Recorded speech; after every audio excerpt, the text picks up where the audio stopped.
ವಿಷಯನೇ ಕೇಳಿಲ್ಲಲ್ಲ ಅಂದಾಗ ನನಗೆ ಸಣ್ಣ ಮಕ್ಕಳು ಕರ್ಕೊಂಡು ಅವ್ರ ಆಫೀಸಿಗೆ ಹೋಗಿದ್ದೆ ನಾನು.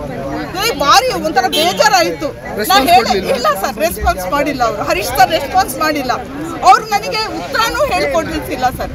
ಏನಂತ ಹೇಳಿದ್ರು ಗೊತ್ತಾ, ಇಲ್ಲ ನಾನು ಯಾವತ್ತೂ ಕೇಳೇ ಇಲ್ಲ. ಅವತ್ತೇ ನಾನು ಹೇಳಿ ಬಂದೆ ಸರ್, ನಾವು ಇಬ್ರು ಬಂದರೆ ನೀವು ರೆಸ್ಪಾನ್ಸ್ ಮಾಡಲ್ಲ, ತಂಡನೇ ಬರಬೇಕು ಅಂತ. ಇವತ್ತು ಈ ತಂಡಕ್ಕೆ ಸೇರಿಸ್ಕೊಂಡ್ ಬಂದಿರೋದು. ಮಿನಿಸ್ಟ್ರು ಒಬ್ರಿಗೆ ವಯಸ್ಸು ಹೋಗಿದ್ದಾರೆ ಸರ್. ಏನಂದ್ರೆ ಮಿನಿಸ್ಟ್ರಿ ಸಮಸ್ಯೆ ಕೇಳಿದ್ರ? ಸಮಸ್ಯೆ ಕೇಳಿದ್ರು ಅವರು. ಸಮಸ್ಯೆ ಕೇಳಿ ನಾವು ಒಬ್ರಿಗೆ ಹೇಳಿದ್ದೀನಿ, ಇದ್ ಮಾಡ್ತೀನಿ ಅಂತ ಹೇಳಿ, ನೀ ಏನಿದೆ ಬಗೆಹರಿಸಪ್ಪ ಅಂತ ಹೇಳಿದ್ದಾರೆ.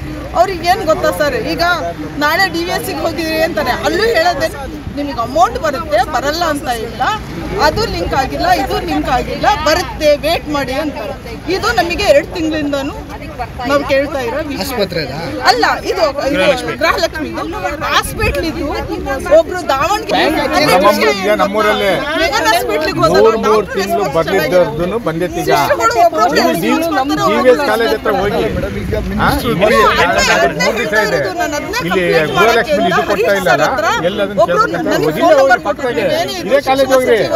ಹೋಗಿ ಮಾತಾಡಿ ನನ್ನ ಜೊತೆಗೆ ಒಬ್ರು ಕರ್ಕೊಂಡು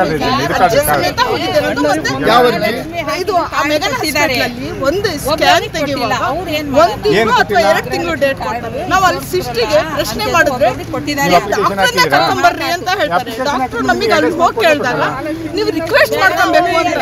ನಾವು ಅಲ್ಲಿ ರಿಕ್ವೆಸ್ಟ್ ಮಾಡ್ಕೊಂಡ್ರು ಮೈ ಮೇಲೆ ಜಗಳಕ್ಕೆ ಬಂದ್ಬಿಡ್ತಾರೆ ಸರ್.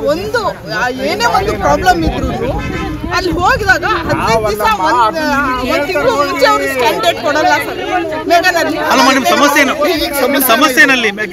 ಸಮಸ್ಯೆನು ಸರ್, ನಮ್ಮ ಮಗಳಿಗೆ ಸ್ಕ್ಯಾನಿಂಗಿಗೆ ಬರ್ಕೊಟ್ಟಿದ್ರು.